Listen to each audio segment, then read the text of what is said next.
रहिया देखेली बहिनिया बिरन खिचड़ी लैके आई गए हो। रहिया देखेली बहिनिया बिरन खिचड़ी लैके आई गए हो। खिचड़ी लैके आए, खिचड़ी लैके आए, खिचड़ी लैके आए, घुघुरी लैके आए। रहिया देखेली बहिनिया बिरन खिचड़ी लैके गए हो। हम कल आए बिरन साड़ी बनारसी, हम कल आए बिरन साड़ी बनारसी। ननदी के चटकी चुनरिया बिरन खिचड़ी लैके गए हो। ननदी के चटकी चुनरिया बिरन खिचड़ी लैके आई गए हो।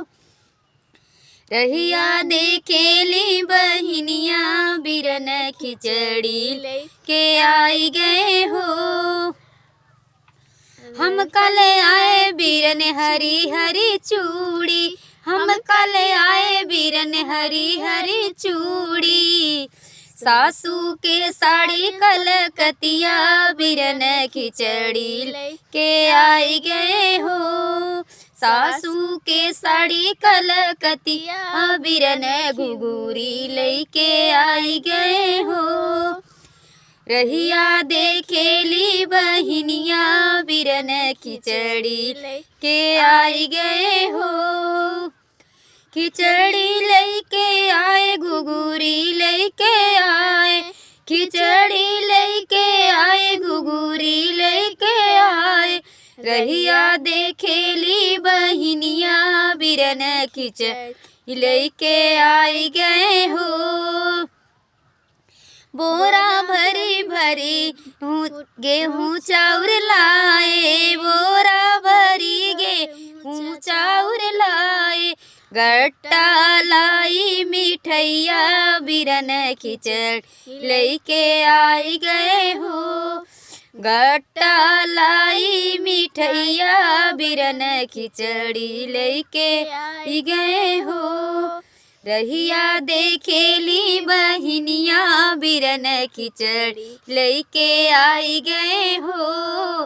रहिया देखेली बहिनिया बिरन खिचड़ी लैके आई गए हो। कैसा लगा हमारा गीत? आप लोग चैनल को सब्सक्राइब, लाइक, शेयर, कमेंट जरूर कीजिएगा। और कैसा लगा हमारा गाना कमेंट में जरूर बताइएगा।